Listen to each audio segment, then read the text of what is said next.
kuulame siis debütanti, eks ole. Tea, kas tasub. Ja siis Mairi lubas teda täna kõvasti peksta, nagu ma siin endiselt ütlesin, et vaatame siis teile tuleb. Kusjuures sellest debüütidest on jõle hea esimene küsimus esitada. Enne kui ma üldse tere ütlen teile, ma ütlen seda ka. Aga kas su trükidebüüt ja jutukogu debüüt olid erinevad? Jah. Kas su jutudebüüt ja trükidebüüt olid erinevad? Jah. Kas sa ütled mulle 2 lauset laiemalt? See mõttes, et trükidebüüt oli 2000, Sulbi ütleks kohe, millal ilmus Musta Roosi vennaskond. 12. Oli trükidebüüt ja siis minu arust 11 oli Reaktoris esimene avaldatud lugu. Mäletad ka, mis see oli? Välja laenatud valitsusaeg. Sest enne seda ma saatsin loo Reaktorisse, aga mul üks nendest lugu saati tagasi. Et öeldi, et ei ole piisavalt ulme. Väga hea. Nüüd on see koht, kus ma saan öelda publikule tere. Ma kavatsen siin vestelda kirjanik Manfred Kalmsteniga, kuigi vaatame seda kõike. Ja kogu selle asja juures ma ei mõtlema seda, et sul on neid esitlusi olnud erinevaid ja mitmeid ja ma olen ise sind grillinud ja on teised sind grillinud. Ja tõenäoliselt on meil publiku hulgas mõned sellised inimesed, kes on absoluutselt kõigil neil kohal olnud või vähemalt neid järgi vaadanud. Esimene küll ei läinud salvestusse. Kaarna laul vist ei läinud ja Raske vihm ka mitte. Jah, Raske vihmaga me olime seal all salongis. Kaarna lauluga me olime siin, ja. Aga mõlemad olid kaamera puudumisel jäi salvestus ära. Eks ole, aga kindlasti on publikus 2-3 inimest, kes olid mõlemal kohal. Anna käega märku, kui sa olid kohal Raske vihma esitlusel. Anna käega märku, kui sa olid Kaarna laulu esitlusel. Nii, ja meil on juba mingi 5-6 inimest. Ühesõnaga, Fännid. Kogu see asi viib mu selleni, millest ma tahtsin alustada, et kõik sellised klassikalised, tüüpilised küsimused on sinu käest küsitud ära 4 korda ja põhimõtteliselt ma võin selle küsimuse esitada niimoodi, et vastatakse sealt või sealt või sealt. Ja vastus on sama autentne. Ja aga kas meie publik on kõik noored, nii et seega nad võib-olla ei taha kuulata kogu aeg sama juttu. Ehk siis, mul oli täna selline suurepärane võimalus. Käisin noortekeskuses, olen sel aastal iga kuu käinud noortekeskuses rääkimas kirjandusest ja palusin noortel, et pange mulle kirja küsimusi, mida peaks teie meelest kirjanikult küsima. Ja sa saad neid küsimusi täna. Okei. Ma arvasin, et nii kui sa ütlesid noortekeskus, nii ma aimusin halba. Tegelikult nad olid väga viisakad, nad olid väga sõbralikud ja nad on suhteliselt sõbralikud ka sinu suhtes. Mõned üksikud erandid, mille eest ma sind tegelikult hoiatasin ka natuke. Sest ma ei küsinud mitte ainult seda, et milliseid küsimusi võiks esitada kirjanikule, see oli üks osa. Ma palusin neilt ka infot, et missugune on nende meelest üks kirjandusüritus. Valdavalt tuli sealt selline igavad inimesed räägivad tarka juttu. Õnneks meil on mõlemad kriteeriumid täitmata praegu, igavaid inimesi ei ole ja tarka juttu ei tule. Jah, et selles mõttes nagu kõik kontrolli all. Küsisin neilt, et mida nad tahaksid kirjandusüritustelt näha, et see oleks selline, et neil oleks ka mõnus tulla. No sinna tuli erinevaid asju. Ühe aspektina oli ka see, et sööki jooki võiks olla. See ma arvan sama. Jah. Ja siis ma küsisin, et mida võiks küsida kirjanikult. Nii et ma alustan selles mõttes võõraste sõnadega. Milline raamat on teid inimesena kõige rohkem muutnud? Ma kardan, et mind muutis kõige rohkem, nii palju kui see muutmist üldse saab mainida, on Manfred Gregori Sild. Selles mõttes, et see oli esimene kord, kui ma avastasin, et nagu esimest korda ma vaatasin asja kuidagi kirjandustehnilise pilguga. Et kui palju mahub nihukesse raamatusse, kui palju sinna tegelikult mahub. Sest enne seda ma olin juba üritanud kirjutada. Ma arvan, et Silla lugemise ajal ma olin kuskil 11 või 12. Ja enne kui ma seda ma olen üritanud kirjutada ja siis ma muidugi otse loomulikult, noh, nagu iga, ma arvan, esimene kirjaproovid on ikka need, kui sa hakkad mingi filmidele järge kirjutama või raamatule järge ja nii edasi, eks ole, on ju. Aga siis ma muidugi olin juba alustanud ka oma elu esimest triloogiat. Nagu ikka on see ilmunud? Ei, jumala eest mitte, eks ole, on ju. Ma küll panin kõik esimesed 3 osa ja siis ka viimase vaatuse pealkirjad, eks ole, paika, eks ole, on ju. Ja siis natukene esimest osa, natuke teist osa, natuke kolmandat ja siis lisalugu 4. sai ka siis nagu veel natuke kirjutatud, eks ole, aga noh, nagu see asi käib tavaliselt. Okay. Aga Sillaga ma sain aru, et nagu üldse ei pea asju pikalt ajama. Saab vähemalt. Ja see oli esimene kord, ma arvan, mingi 12-aastane. Ja siis mul jäi mõneks ajaks kirjutamine kängu selle poole. Sest sa said aru, et sa ei oska nagu maailma tippud, Pigem see, et ma nagu, kõik, mis ma teinud on nagu tõesti vale, ma lähen valesti, seega, ja siis tuli muud asjad ka veel, tead, pubeka iga ja muud huvid ja sükene teema tuli ka sinna sisse kiirrongina. Ja vist järgmine katse, mida kirjutada, oli 3-4 aastat hiljem, kui ma üritasin kirjutada vist mingit seltskonna kroonikat, mis oli päris kohutav. Seda ma täitsa tahaks lugeda. Seltskonna mõtlen, ei, õnneks on hävinud. Aga see triloogia on alles?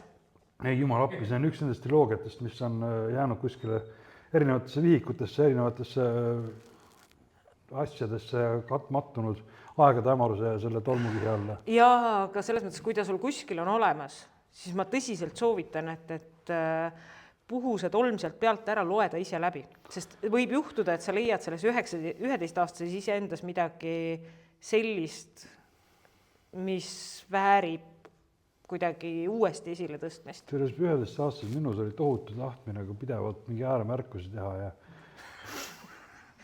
ütlete ääremärkuse korras. Jah. Aga milline sinu oma lugu sind on kõige rohkem muutnud?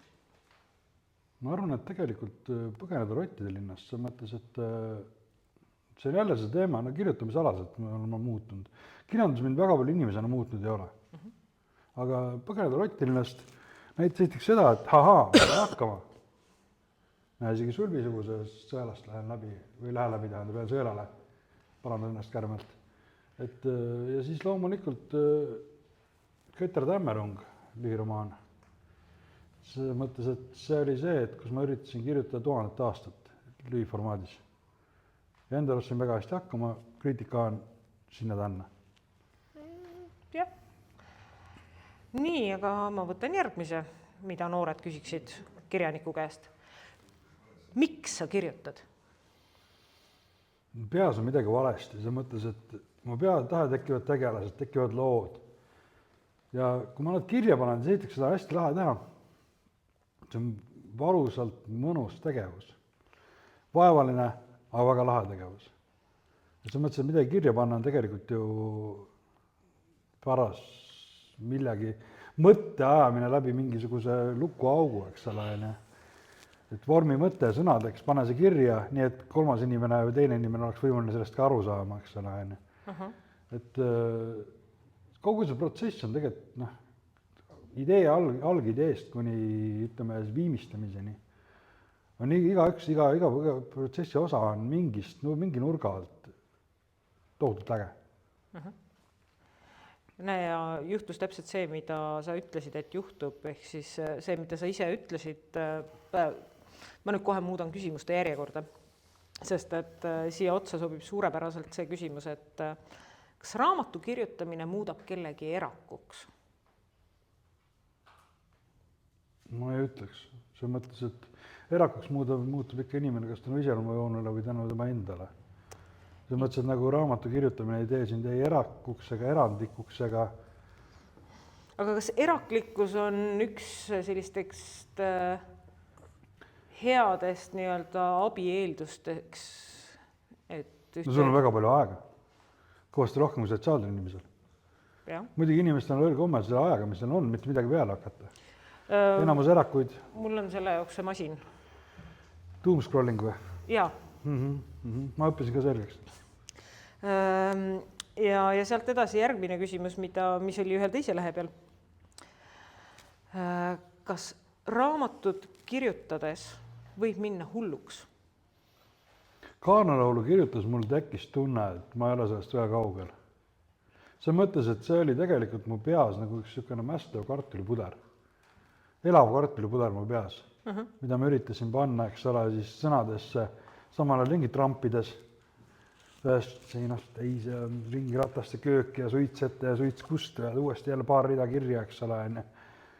Ja siis sellepärast, et ma suutsin jälle paar rida välja rehkendada, kuidas nad kirja võiks panna, eks ole, enne. Ja siis oli küll niisugune tunne, et kas see on normaalne käitumine. Karis Mainu, kas sa tõesti nagu hindad ka seda, et sa nii teed või? Nii, ja mis on sinu tagantjärgi hinnang? Väga hea mõte oli. Eks ole. Nii, aga kui nüüd tulla... Ei, tegelikult... Ja no selles mõttes, et me tulemegi nüüd susikiustele lähemale, sest et järgmine küsimus, mida üks, ma arvan, et 16-aastane tütarlaps oleks küsinud. Kui kaua võtab ühe raamatu valmis tegemine ja lähtunud sellest susikiustest, kui kaua sul selle tegemiseks läks? No kuskil novembris hakkasin kirjutama, enne jõule sain valmis 24. aastal. Siis tuli seisak, selles mõttes, et ma saatsin ta jaanuaris idee järgi, kui ma kirjutasin romaani, siis ma saan seda ka romaanivõistlusele. Saatsin romaanivõistlusele, siis ma nagu mõtlesin, et aga mis ta mul niisama seisab. Ma mudin seda natuke siit ja sealt ja kolmandast kohast. No Sass oli juba teinud esimese toimetuse tiiru ära, eks. Ja siis läks aastakene, pool aasta läks aega, kui ma sain teada, et ma võitnud mitte ühtegi esikohta, eks ole. Kõik anti kellegi teisele. Ja siis ma hakkasin 3. kohal, ta minu esikohta ära võtnud, kurat. Muidu ta ei istuks siin enam. Aga siis, kui ma sain teada, et sealt ei tule midagi, siis ma saatsin ühte kirjastusse selle. Seal ilmselt mingi hetk alguses öeldi, et jaa, väga äge, et tutvume, anname teada. Ja siis mu kirjadele enam ei vastatud. Ju nad siis tutvusid sellega. Liigitasin mind ohtlikuks psühhopaadiks ja nii et septembrini ma ootasin selle taga. Siis ma rääkisin Eevaga, et Eeva, teeme ära. Eeva arvas, et teeme ära ja mis on väga tore. Siis mõtlesin, et Eeva ruulib. Aga kirjas fantaasia, aga no siis läks aega kuni vist mingi jaanuarini, kui Sass tegi teist toimetuse tiiru. Selles mõttes ma kirjutasin vahel 10 000 sõna juurde, sest selgus, et see, et romaanivõistlus on piir 200 000 tähemärki ilma tühikuteta. Ja tähendab seda, et tegelik romaan oleks nii lühike. Tegelik romaan algab 40 000 sõnast, vähemalt Stalkeri kategooria järgi. Stalkeri kategooria järgi. Ja mõtlesin, mis mõttes, et ma kirjutan romaani ja see osales Stalkeri romaani kategoorias. Nii ei lähe. Nii nagu läks romaanivõistlusele, nii läks see 10 000 sõna ka juurde. Circa 10 000 sõna. Aga siis jaanuaris saatsin Sassile uuesti. Sass sai rõõmus, et saab uuesti põhimõtteliselt uut teksti toimetada. Raius oma rõõmu kirjamärkideks, ütles, et jaanuari lõpuni läheb aega. Ja siis 9. aprill see ilmuski. Jah. Nii et tegelikult üle aasta võib minna. Aga ma ei tea, miks ma nii kaugele küünitan, mul on siin enda oma ka. See on vale dateering lõpus. Vale dateering. Ma seda ei pannud tähelegi. 24, 25. 26 peaks olema. Sest 26 alguses ma veel modisin seda. No näed sa, aga miks sa siis jätsid vale dateeringu siis? Sest ma numbrid ja mina ei ole sõbrad. Seda võib kinnitada ükskõik missugune mu matemaatikaõpetaja. Ma võin nad kohale kutsuda, nad võivad rääkida, nad võivad öelda sulle. Mina ei ole see numbri inimene. Ehk siis sa oled kirjanik, kes teadlikult jättis trükivea raamatusse? Ei, ma hiljem nägin seda alles. Siis kui see trükist tulnud ja ilusa trükisoe ja siis ma nägin, et on hea 24-25 vist. Ma arvasin, et see on 25-26, ma ei ole kordagi kontrollinud. Aga lihtsalt ühes blogis oli tagasiside ja siis ma selle järgi vaatasin, et kuule mul vist see vale dateering siis, et 25-26, aga sellega võtsin 24-25 hoopis. Aga selles mõttes sellest trükivea kuradist rääkides, kui puhtalt sa kirjutad? Sa mõtled esimest? Jah. Sa mõtlesid, et ma kirjutan mingisuguse nii kaua, kuni mu mõte jookseb ühes jooksus, eks ole. Nii kaua ma kirjutan üsna mustalt. Siis mul mõte läheb katki ja siis ma võtan selle uuesti ette, siis ma kirjutan puhtamaks. Rõhk sõnal puhtamaks. eks ole, on ju. Et mitte päris puhtaks, juhuks keegi aru ei saanud. Tarmo näiteks. Ei no Sašil peab ka tööd jääma ju. No absoluutselt, eks toimetajatel peab tööd olema, mõelge toimetajate peale seltsimehed kirjalikult. Aga kui sa seda oma isikromaani ja kusjuures ma tean, ma olen sind nagu selles mõttes aastaid nüginud selle koha pealt, et palun romaani. Nüüd ma siis lõpuks selle sain. Kui sa peaksid sellele ise andma sellise 2-lauselise müügi reklaami tegema, eks ole, 15 sekundit, siis mis oleks selle sees? See on, mulle meeldib see lause, mille ütles mu abikaasa, kes on siin esireas, et see on see ulme, mida mitte ulmelugejad kardavad. See oli üks lause, mis teine on? Ja Sulbile ei meeldi viikingpunk, aga see on viikingpunk. Okei. Viikingpunk. Mis teeb selle loo pungiks sinu jaoks? Esiteks punkt 1 on kirjutatud punk vaimus, sest mina ise olen punk ja minu vaimus on punk. Aga tegelikult, mis see teeb viikingpunkiks, siis ma mõtlesin, no ta ei ole aurupunk, eks ole, ta ei ole ka küberpunk, eks ole. Et aga seal on viikingid ja see on nagu täpselt see, et ta nagu on kirjutatud ekstra, et ta ei mahuks nagu päris täpselt kuskil žanri piiridesse, et see teeb ta natuke pungiks. Ja selles mõttes, kui tahta talle sellist pungi kategooriat panna, siis mina ütleks, et see on viikingauru tuumapunk. Küber ikka natuke, Pisut vähem juba. Ja. Aga nii tuumaenergia kui auruenergia on siin nagu väga jõuliselt ja tugevalt kogu aeg rõhutatud ja alla joonitud. Ehk siis tegelikult kõik see lugu on selles, et me saadame kosmosesse viikingid. Paneme nad laiali väga suurele territooriumile. Me saadame kosmosesse inimesed, mitte viikingid. Viikingid olid keskvallas. Jah. Liiguvad kuhu tahavad põhimõtteliselt ikkagi. Nii et me saadame ka nemad kosmosesse. No võisid olla pioneerid. Ja tõenäoliselt olidki. Kusjuures, kui ma ütlesin 2 lauset, vabandust, ma ütlesin 1 lause. Ma ütlesin noortele ka selle raamatu kohta, et raamat on selline, kus põhimõtteliselt viikingid möllavad üle terve kosmose, siis sealt tuli ka küsimus, et kas need viikingid ise koloniseerisid planeete? Ma arvan, et nad raiusid vaiad maasse ja seda selasid ülejäänud töö ära teha. Ehk siis nad ikkagi olid nad lendasid pioneeridena peale. Ja. Nemad olid need, kes lendasid kohale, panid lipu maha, siis tulid mingisugused lollid kaasaegsemad inimesed, ehitasid sinna tsivilisatsiooni ja siis nemad läksid ja valitsesid, mida tahtsid. Nemad valitsesid, mida tahtsid, jah. Millest selline idee? Millest idee, et viikingid üldse või? No või see kosmosesse panemise idee või mõlemad? No tähendab, ma küll Tallinna üritusel rääkisin seda, aga mõnu uuesti rääkida, sest et seltskond ei ole väga kattuv. Et alguses tahtsin kirjutada üldse mingi natsiplantationit. Et nagu mingid siuksed blondid hiiglased möllavad, kuradi peksavad ükse pasarataja kuskil kaugel tulevikus Aldebrani tähkus, mis iganes on. Brillljõud ja tuule ja värgid-särgid, eks ole. Ja siis ma jõudsin kohani, kus mul oli tegelane, pidi sisenema mingisse ruumi, see pidi olema midagi üllatavat. Siis mõtlesin, mis võiks olla kosmoselaevas ühes ruumis midagi üllatavat. Ja mõtlesin viikingid. Ja siis ma läksin välja, tegin päris mitu suitsa. Ja mõtlesin see loo täiesti ümber, nagu päris looks.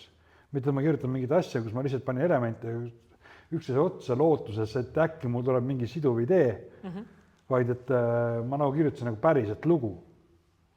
Hakkasin kirjutama. Ma kirjutasin kõik ümber, muidugi Karlist sai Hagenhild ja nii ta läks. Jaa, aga ikkagi. Selles mõttes, et kosmos, viikingid, viikingid avastasid maid. Need kõvad maa peal. Anna neile võimalus kosmosesse minna, nad oleks avastanud seal ka möllanud ringi. Tead seda meemi või seda pildikest, kus Apollo, mis iganes number, maandub kuu peale, seal on viikinglaeva vrakk. Sul oli õigus. ütlen ma Raul Sulbile, sellepärast, et tema on siia kirjutanud, et Kalmsteni suurimaks armastuseks ongi aga viikingi ajastu saagalikud lood ja Põhjala jumalate panteon. Nagu te aru saite, siis eks ole, mitu küsimust ma üritasin tulla 2 poolt korraga ja ta vastas viikingitest. Ma üritasin uuesti tulla 2 poolt korraga, ta rääkis viikingitest. Nüüd ma tahaks ikkagi nendest tuumamootoriga antigravitatsiooniseadetest ka rääkida, mis käisid turvises külge. Jah. Räägi mulle neist. Kuidas... See miniatuurne tuumamootor, jumal appi, see on kõige lihtsam asi maailmas. Nagu kunagi taheti teha miniatuurset tuumamootoriga tolmuimejaid. Ja ainult, et sinu miniatuurne tuumamootor kaalub 0,5 tonni. Circa, jah. See 3 tonnise armori küljes, see ei ole nagu väga... Tolmuimeja küljes oleks mitte miniatuurne. Sa ei ole kindel. Ka õige, sest... Sest tolmuimeja raskus ei olnud kindel paika määratud minu teada. Ja kui panna eksoskeletiga... Kas 0,5 tonni kaalus tuumamootor või antigravitatsioonimootor? Pigem antigravitatsioonimootor minu arust. Tuumamootoriga antigravitatsioonimootor. Täpselt nii, sellepärast antigravitatsioonimootor toimisid seal maailmas peamiselt selle aurujõul. Välja arvatud siis olid ka ruunijõul töötavad. Eks ole. Maagia. Jah, mis sellega on?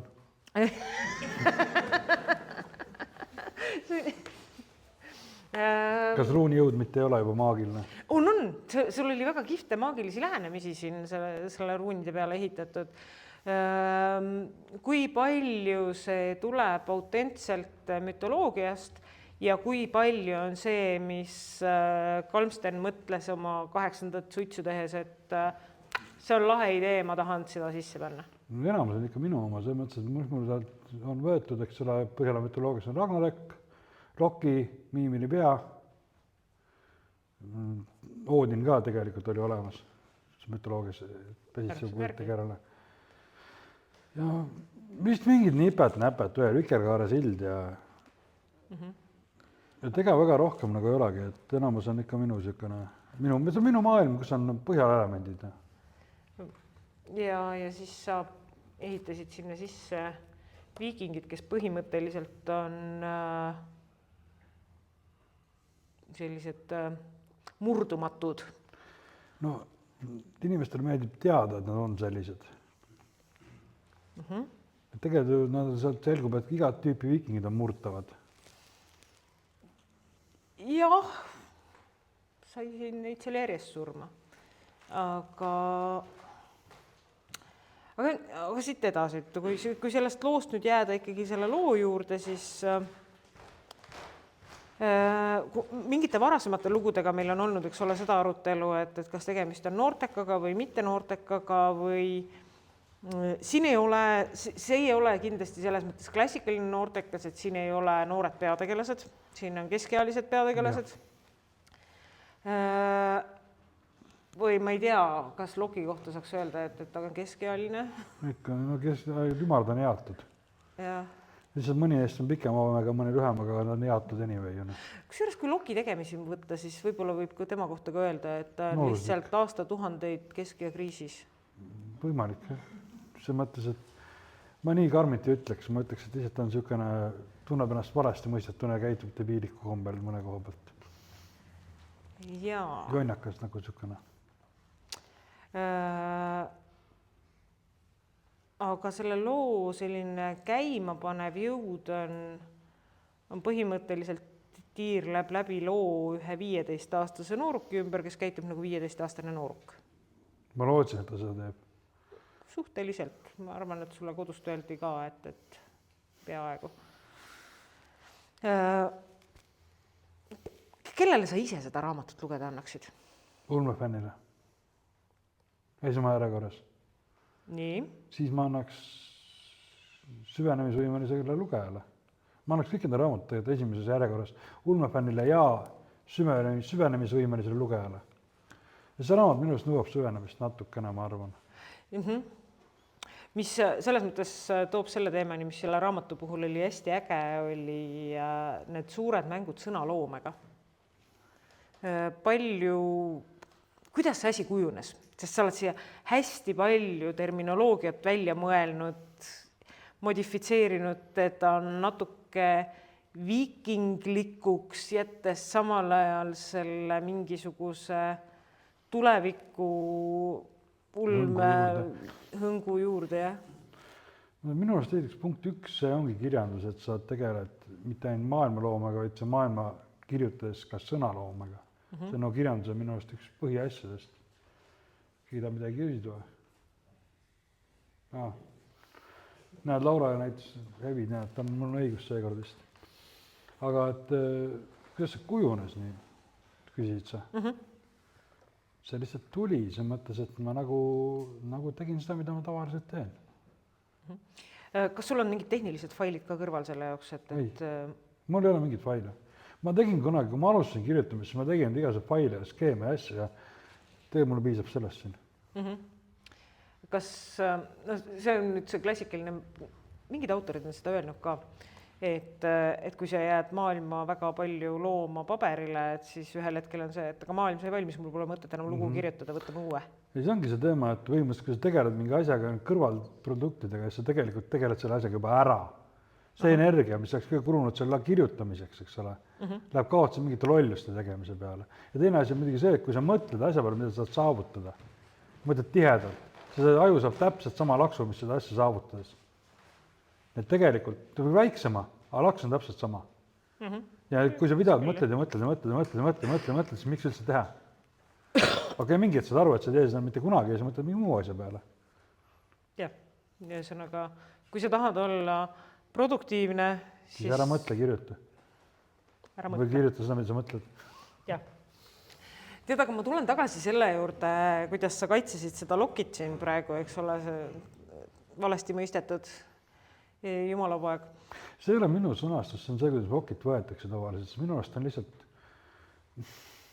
siuke natukene lapsik täiskasvanu.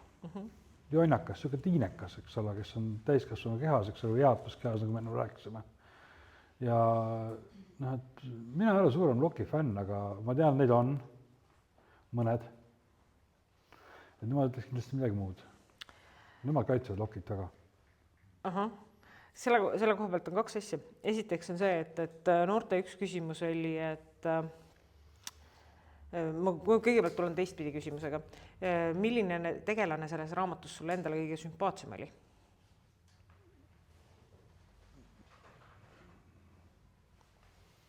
Hea küsimus. Mul meeldisid kõik, need on minu tegelased. Aga ma arvan, et ära vastagi rohkem, sellepärast, et ma küsin selle küsimuse, mida küsisid noored. Ja see küsimus oli, et ma võin selle täpse sõnastuse ka otsida, aga et põhimõtteliselt, et milline neist tegelastest sulle endale kõige vastikum oli kirjutada? Kõige raskem oli lokit kirjutada, see mõttes, et võib olema usutav, aga samal ajal siuke paras natuke tropp ja natuke jobukas, eks ole. Et see mõttes, et ta oli raskem kirjutada, aga vastik ei olnud mitte ühtegi neist kirjutada. Aga raskem oli loki, jah. Väga hea. See mõttes, et kõige raskem ongi võtta seda, kuidas inimene käitub enda isiku kohta natuke ebausutavalt, aga teha see usutavalt. Kusjuures see toob mind selle juurde, mis mind hämmastas lugemise ajal. Ma ei saanud alguses aru, et mis värk on. Ma natukene tundsin seda, et mind on ära rikkunud Marveli filmid. Selles mõttes, et niipea, kui sa ütled mulle loki, niipea mul tuleb näitleja ette, ja nii edasi. Aga siis see oli siin on lause, mis viis mu selleni. Kuule, ma olen kujumuutja, trikimeister ja üldse võimekas, eks ole. Mis urrima ahel see mind nüüd pikalt pidada suudab, lausus loki muigamisi. Ja see oli see lause, mille kohta ma mõtlesin, et ma kujutan väga täpselt ette, kuidas sina seisad püsti selle, kuule, ma olen kujumuutja ja teed korraks oma selle tammumise ühelt jalalt teisele ja tagasi. Ja see hakkas sinu häälega rääkima. Et mulle endale tundus, et lokis on kõige rohkem sind sees. Võimalik täitsa, see mõttes, et võib-olla et lokisugusest tembutas on võib-olla mind väga palju, et rohkem kui mul meeldiks tunnistada seda nüüd eriti siin avalikult, eks ole. aga seal on natuke see konks ka, et kui sa ise ütled, et seda oli kõige raskem kirjutada, siis mida raskem on mingit teemat kirjutada, seda rohkem sa selle peale pead mõtlema, seda rohkem sa pead selle läbi seedima ja seda rohkem sa tegelikult panedki iseennast sisse. Jah, paratamatult. nii ta käib, jah. Nii, aga ma tulen nüüd siit... Kas sa tahad selle raamatu kohta veel midagi rääkida sellist, mul on see häda, et ma võiksin sellest raamatust rääkida pikalt, aga ma kardan, et ma teen selle kohta spoilereid liiga palju ja siis ei ole publik minuga rahul ja tahaks mind kuidagi pärast odadega rünnata või midagi. No, aga see on see, et sinu eluvalikud. Eks ole, minu eluvalikud ütlevad mulle, et ma lõpetan sellest raamatust rääkimise, aga seega sa ütled mulle, et kas on midagi, millest me ei ole selle raamatu puhul rääkinud, mida sa kindlasti tahaksid öelda? Mul on mingisugune ebakõla selle raamatuga, et mul on mingisugune kuskil siin taga kuklas, on mingi kahtlus. Et äkki ma hakkasin tema seda maailma liiga tõsiselt võtma. Samas, see on nagu niisugune... Selle, et sa seda maailma oled väga tõsiselt võtma hakanud, oled sa siia ka sisse kirjutanud. See oli see küsimus, mis mul jäi küsimata. Millel järge on oodata?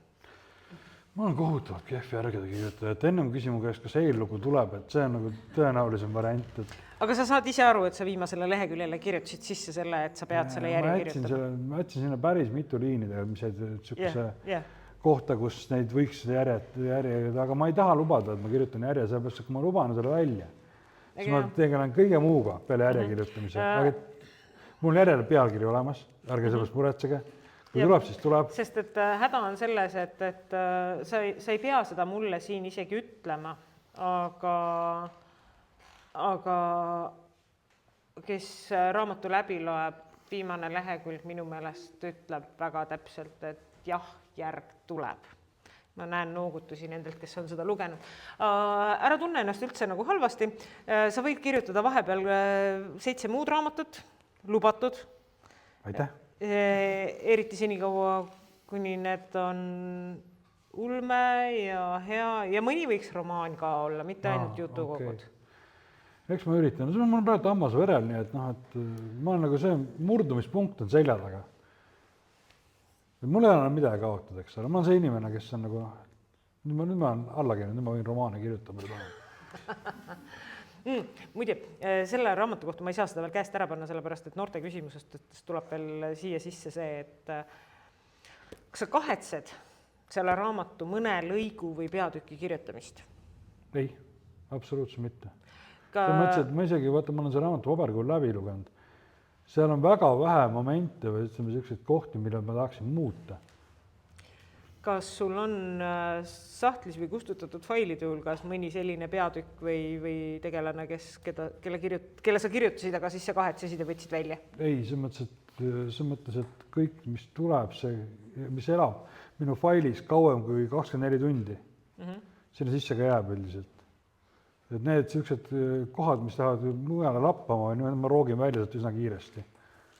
Ja lükkan asja uuesti tagasi sinna joonele, kus ta kurat peab olema.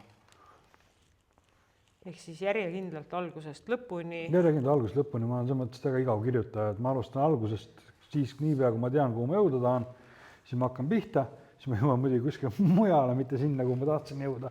Aga see on see loomulik protsessi kulg, eks ole. Kas sa oled kogu aeg olnud selline kirjutaja? Või see on muutunud aja jooksul? Ma üritasin, kui ma kirjutasin Rottide linnale mingid järgesi ja kõrvallugu, siis ma üritasin kirjutada lõpust algusesse. Et nagu lõikude kaupa, see enda, mitte lõikude, vaid peatükkide kaupa, eks ole. Et nagu tundus nagu hea mõte, et selle liinide ajamisega liiga nagu liia oleks. See on hea mõte. Sinu aju ei töötanud sellega väga hästi kaasa? Aju võis ju kaasa töötada, aga kirja ikka väga palju ei saanud. Ma jäin lihtsalt mõtlema selle peale, et ma ise olen mingisugustel hetkedel olnud see, kes kirjutab pigem nagu juppe ja põimib kokku. Ja siis mingist hetkest alates ma muutusin ka selleks, et ma teen kogu selle eeltöö ära ja siis ma alustan algusest ja lähen lõpuni välja. 2013 ja 2012 oli see aasta, kui Rottide linn ilmus. Siis peale seda kadusid, umbes aasta peale seda kadusid ei lisandunud uusi selliseid kõrvalfaile. Siis ma sain aru umbes aastaga, et kui ma Rottidele järgesi kirjutasin mitut korraga ja lõpust algusesse või vahepeal ägedamaid kohti või kohti, mis peab kindlasti kirja saama, enne kui see ära unustan, sest see oli veel see aeg, vaata, kus sa ärkad öösel üles. sellega, et ma pean kirja panema selle. Hüppad arvuti taha, tiigrihüpe, paned kirja ja saad magama tagasi. Kas kõik need lõigud olid hommikul vaadates koherentsed? Jah, need, mis olid sükestel hetkedel kirja pandud, need olid väga head. See mõttes, et need ülejäänud, mis sinna vahele pidid tulema ja tulid, need olid natuke need viljakamad ja sinna see projekt mul jäi. Aga mis teeb üldse ühest raamatust hea raamatu? Esiteks, minu jaoks on see teema, et ma olen isikust vaatepunktist. Minu jaoks tuleb olema meelelahutus, hea meelelahutus, millel on mingid pisikesed muud väärtused. No näiteks mingi paar mingit sükest ühiskonnakriitilist teemat, sotsiaalkriitilist, mingit sükest jama on sees. Võib-olla natuke mingit filosoofiat võõrastaks minu jaoks on. Aga üldiselt põhiasi on see, et tuleb olema meelelahutuslik. Et lihtsalt mingit filosofeerimist, targutamist ma kuulata ei viitsi ja lugeda ei viitsi tähendab. Ja selle jaoks, et oleks meelelahutuslik, sa kirjutasid armastusromaani Viikingitest kosmoses. Jah. Kas see on meelelahutuslik või? Oli. No näed. See on väga laiadele gruppidele meelelahutuslik. Aga selles mõttes, et kui siit nagu nüüd me läheme natuke sellistele klassikalisematele küsimustele ikkagi üle, millele ei saa, millest ei saa kuidagi mööda minna. Esimene lihtne küsimus, et miks sa soovitad oma raamatuid? Ja just miks? Need on head raamatud selle pärast. Ja põhimõtteliselt on see teema, et kui sa iseenda raamat ei soovita, siis keegi teine sa sinu eest ka tegema ei hakka. Okei, võib-olla keegi teeb isegi, aga sa ei tea seda. Sa ei pruugi seda kunagi teada saada. Sa võid seda teada saada, aga tegelikult tähtsam see, et sa võid ise ka soovitama enda raamatuid. Ehk siis punkt 1, kirjuta raamatu, millega ise rahul oled, mida sa läbi soovitada. Ja ülejäänud mured saad murtud natukene. Jaa, vaata, kuna siin samas lehe peal on mul küsimus, et soovita 3 asja, mida jälgida raamatu kirjutamisel. Punkt 1 sa ütlesid ära, kus on punkt 2 ja 3? 2-3 on see, et räägi, et see oleks parem kui see, mis sa eelmisena kirjutasid või siis parem kui see, mis sa kujutad ette, et tahad kirjutada. Ta peab pidi parem olema. Punkt 3, jumal appi, kirjuta. Lihtsalt kirjuta. Ära jända seal kuradi mõttes oma kirjutamise teemal, et ma homme hakkan pihta. Ei kirjuta. See on ka olulisem asi kirjutamise juures tegelikult. Jep. Nii jutu kui raamatu kui lühiromaani või ükskõik mille luuletuse kõige puhul on olulisem see, et kirjuta. Tegelikult vahet ei ole, mille tegemisel. Tegemine on üldiselt üks neist asjades, mis tuleb vähemalt rangelt kasuks, eks ole. Puhtad nõud ei teki ka siis, kui sa ei alusta sellega, et... No seda puhast nõudvärka ma ei ole kunagi aru saanud, et see on mingi imelik, see on imelik müsteerium. Minu hetke elu probleem, et kuidas need peaks tekkima. Ma ei tea, võib-olla ma suudan nädalavahetusel mingit maagiat tekitada, aga võib-olla ei suuda. Aga mis meil siin on? Miks sa soovitad kirjanikuks olemist? Ma ei soovita seda. Ei, aga vaata, see oli nüüd see küsimus, mis on sõnastatud, miks sa soovitad? Ehk siis leiuta nüüd palun mulle välja see, et miks sa soovitad? Ma leiutan selle, esiteks punkt 1, kui sa vähegi saad ära kirjutada ja öelda, et pai Juhan Aabit Raudmaa Võrmule. Ja teine asi on see, et kui sa juba kirjanik oled, siis näitab seda, et sul on ajus midagi nii valesti. Tegelikult mingid muud kausust nagunii tegelikult ei ole. Parem kirjuta, eks ole. Jätka samas vaimus, taava sama rauda. Nii. Nüüd on see koht, kus ma saan küsida publikult mingeid küsimusi, et mis teil tekkinud on siin? Jah, publik vastake. Mul tekiks koostab kahest osast, et esimene osa on see, et kas sul kõigepealt tuli pähe see pealgi või siis see vandesõna see tõsikus või vastupidi, siis teine pool on see, kuidas kurat see nii vahet pealgi välja mõtled? No need tulevad mu peast, eks ole, on teisele poolele vastus, nii et ma ei tea, kuidas ma neid täpselt teen, aga mu pähe need tekivad ja susikiuste, see tuli lihtsalt, mul oli vaja mingit vandesõna, mis oleks selle maailma vandesõna. Niisugune susikiuste tundus nagu väga viikingilik vandesõna olevat, väga põhjalik ja puha. Ja siis ma vaatasin, see oleks väga hea pealkiri ka. Ja nii ta tuli. Veel mingeid küsimusi kuskilt? ei tule. Nii, jah. Kust sul pähe tulid need protest-type viikingid nagu? No natuke jabur oleks saanud või natuke siuke läbit rööbatud oleks saanud panna sinna kristlased vastu. Et nagu ma mõtlesin, mis, et võtame Wotani, et mingi vana usk, eks ole, et see on nagu põlualune variant, eks ole, et Oodin ja Wotan on üks ja sama, olgem ausad, kes veel ei tea. Et siis me võtame wotanistid ehk vanausulised ja ketselid ja siuke halb osapool siis selles raamatus. Et siukene mõte on lihtsalt, et nagu, no see on üks mõttekäik, sa kirjanikuna kindlasti tead. Sa ei tea, kui sa tulevad, aga nad tulevad sulle pähe. Ja sa saad aru, et see on see, mida sa paberile pead panema, eks ole. Nii, kuskilt on veel midagi. Nii palju, kui ma kaesin siia raamatusse sisse, sul on hästi väga spetsiifilist tüüpi kirjastiil. Kujutame ette hüpoteetilist olukorda, kus selline stiil ja selline nagu kontekst oleks täiega mainstream, 80% kõigest kirjandusest oleks sääne. Kas sa siis ka kirjutaksid sääne? Ma üritaks teistmoodi kirjutada kui mainstream. Kas see mul välja tuleks, oleks ise asi, aga ma kardan, et ma üritaksin teistmoodi kirjutada, aga kaugele me enda liistus ikka hüpata suudame. Ühesõnaga punk. No, ma vabandan. Ei, ära vabanda, sellepärast, et mitte miski ei vii paremini edasi kui punk tegelikult. Eks ta nii kipub olema, jah, et... Nii. Sellise rollimängulise küsimuse, et ütleme, et sul on võimalus ühe tegelasega oma romaanist 24 tunniks kuvad vahetada. Esimene küsimus, kellega? Ja teine küsimus on olulisem. 24 tunni hiljem te saate omavahel korraks kokku. Mis on teie esimene kommentaar teine teisele? Ma mõtlen, et vahetaks, teeme hästi lihtsalt, vahetame Oodiniga kohadele, sest tegelikult ma ei ütle, et ma kunagi oleksin Oodini nahka mõelnud või et mõelnud, kuidas see saabastus olla võiks, ma üldse ei ütle midagi sellist. Seda ei ole kunagi juhtunud. Ja siis ma esimene kommentaar oleks, et miks sa see jamaga üldse kuradi tegeled, et sa viska viina kuskil oma ette. Mis oleks tema kommentaar? Tema kommentaar või? Nagu tema 24 tunni sinu taha saanud. Kuidas sa suudad niimoodi, et sinust ei sõltu terve kuradi maailmade kuradi kokku hoidmine? Ja kuule, aga sa panid selle praegu teise tsüklisse. Selles mõttes, et tegelikult sina kirjanikuna selle loo puhul olidki Oodini rollis ju. Ma olin mingisuguse ajarollis siis pigem. Sest et nagu kes ütleb, mis kust tuleb?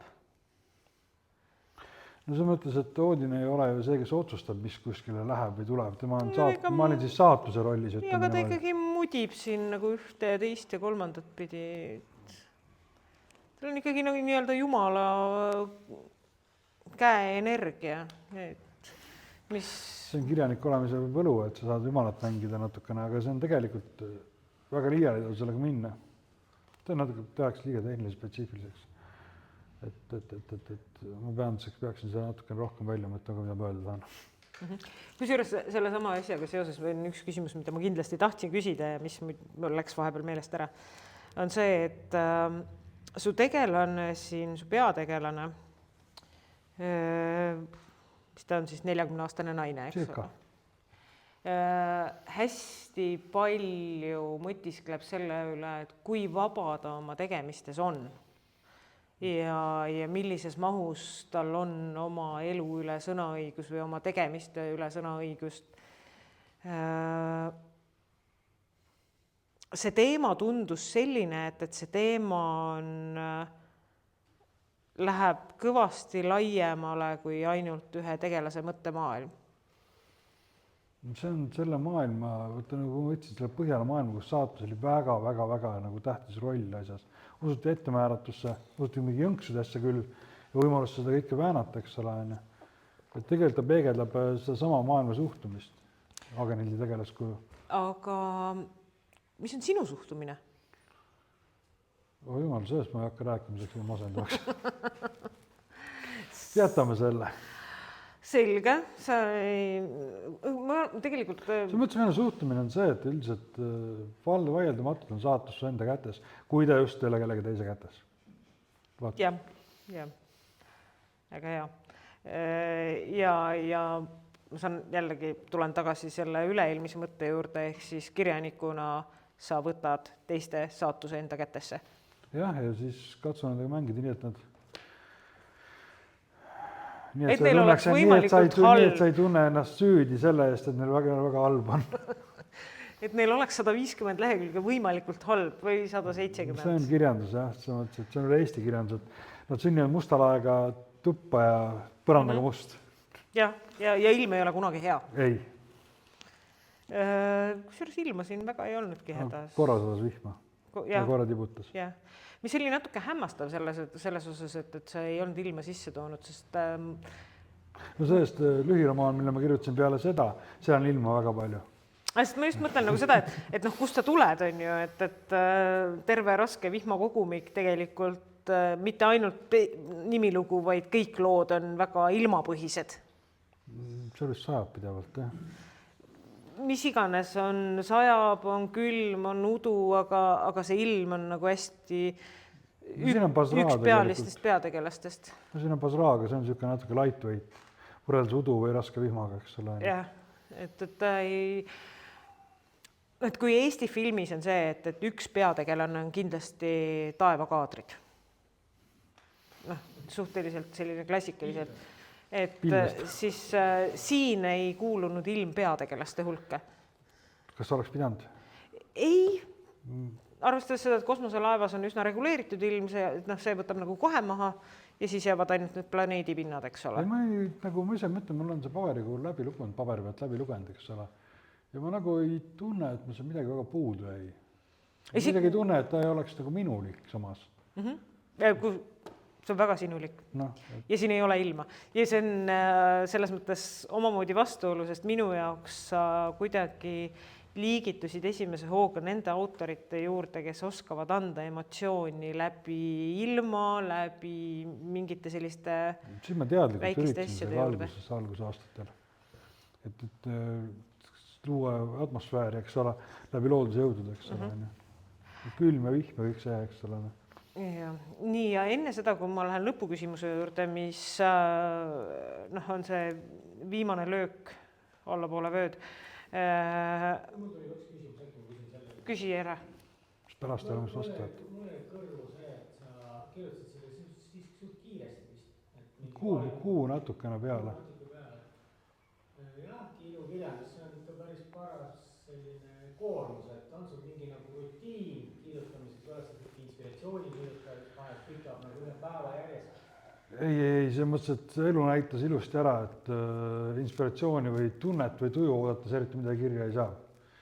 Vähemalt ei lõpeta. Et kirja saab küll asju, eks ole, aga sa paned kirja selle asja, mille jaoks on parasjagu tuju. Aga ei, ma ärkasin hommikul 4 üles, võtsin 1-2 energiajooki, käiasin neid endale sisse ja kirjutasin. Minimaalse 200 reeglina rohkem. Ehk siis läksid seda rada pidi, mida reklaamivad ka suurtest kirjanikest King ja Sanderson, et kui kirjandus on sinu töö, siis tee seda. Jah. Miks need sinu tegelaste need lahiskafandrid, aurarmarid, miks need töötavad auru- ja tuumajõul või kõik muud töötab ruunijõul? Ei, seal töötab 3 jõudu, mida kasutatakse. Ruunijõud, aurujõud ja tuumajõud. Kõik töötab ruunijõul. Ei no, antigravatsioonimootorid toimuvad aurujõul, mootorid, asjad tuumajõul. No mis on vähegi võimalik ja siis ruunijõul töötab veel 1,2. Mis nagu valdav enamus asjadest. Ja sa võid selle täpsustuse teha, et miks teatud asjad on sunnitud töötama arhailisel auru- või tuumajõul. Sellepärast, et metakoriit on odav ja seda on igal pool. Aga ruunitundjaid ei ole igal pool. Ruunitundjaid ei ole igal pool ja juusiseks on lausejad, ruunilausejatega kohale kutsumine või äkki see on kallis lõbuna, et kõik dinero ju . Et vaata, keegi, kes oskab posida, see teab mõnda väärtus kõrgelt, eks ole. Jep. Aga mida ma tahtsin küsida tegelikult siin, või on veel vahepeal küsimusi, siis ma saan veel korra ära unustada selle, mida ma küsida tahtsin. Nii, kas on kuskil, kas tuleb keegi, kes tahab ära lasta unustada mul küsimuse? Ei tule. Sa oled kasutanud siin seda võtet, mis on suhteliselt laialt levinud. ehk siis mingite peatükkide ees on nii-öelda kaldkirjas väikesed väljavõtted erinevatest kombinatsioonidest. Räägi sellest. See mõttes tundus meil oleks väga huvitav formaat, et teine võimalus jutustada kõrvallugu. Sest kaks tegelikult, see on põhimõtteliselt 3 liini on seal. 2 väiksemat, 1 põhiliin, eks ole. Et 2 väiksemat ma andsin pisikest, üks siis ütleme sadamundiliin, läks, eks ole, mõned dialoogid ja siis see, mis on nende peatükieelsete lühikokkuvõtetena. Ja siis see Ragnaröki liin läks ka selle kaudu, eks ole. Tuuniraamatu kirikul ja need. Et seda Ragnaröki liini sa oled selles mõttes hästi, no see on see hea alternatiiv sellele, et teha rääkivaid päid. Jah, et see mõttes, et ma kasutan seda, et katsetan esiteks, tundus nagu väga hea mõte olevat. Ja siis ma jäingi selle peale. Sul on väljavõtte teatmeteoses selle asemel, et rääkida et sa mõtlesid, et alati saab kõike ümber seletada või panna mingid meenutused või et nagu on, aga miks, kui tegelikult saab teha lihtsalt sellised pisikesed asjad sinna juurde, mis on nagu väike vaheldus ja teiseks nagu see formaat ise on juba natuke huvitav minu jaoks. Aga sa ei ole seda formaati varem kasutanud ju? Ei. Siis mul oli õigesti meeles. Sest et see oli nagu, sinu teksti puhul oli see natuke ootamatu esimese hooga. Aga sealt tekiski nagu see variant, et oota, et miks, kuidas ja kas sa kavatsed seda edaspidigi kasutada?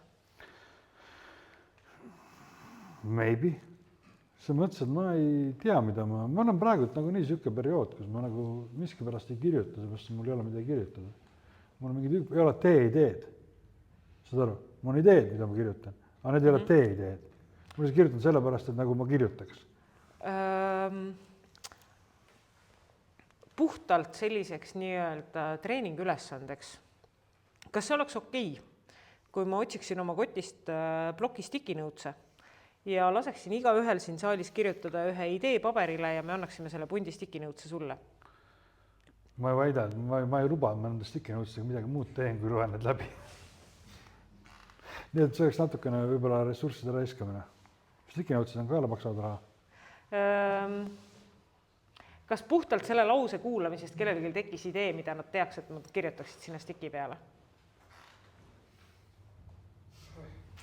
Ta võib mulle selle ise teada pärast. Jah, see on... Sest et... Mis seondub sellega, et vaata nende vignettide kasutamise loogiline evolutsioon on rohkete ääremärkuste kasutamine raamatus. Loodame, et järjest me näeme lisaks vignettidele tulevad ääremärkused ja need joonealused ja Vot, meid on tagasi vaja. Pluss veel numbrid ja taga on see sõnaseletused, eks ole. Ei, tead, sõnaseletustega on minul alati see probleem. Ära sõnaseletusi pane, minul on nendega probleem. Mul on ka, aga... Ja minu probleem on see, et ma loen nagu ilgelt hea raamatu läbi, Kõige uskumatum näide on Le Guini Pimeduse pahem käsi. Ma olen seda lugenud 5 korda. Iga jumala kord ma loen selle laheda raamatu läbi ja siis ma jõuan ja viimasel leheküljel on, siin on seletused või? Ehk siis kirjanik on näinud ropu vaeva, teinud nagu ehitanud maailma ja pannud selle kirja niimoodi, et lugejal oleks nagu mõnus järgida. Ja siis mina lihtsalt lähen ja loen ja võtan selle sõna, et see peaks olema umbes midagi sellist, väga hea, see peaks olema midagi umbes sellist ja lähen ja naudin lugu. Ja siis ma lõpus näen, et ta on eraldi teinud tööd selleks, et mul oleks lihtsam ja ma üldse ei austanud seda. Nojah, vaata, mina lugesin Tüüni entsüklopeedia korduvalt läbi enne, kui ma lugesin läbi Tüüni.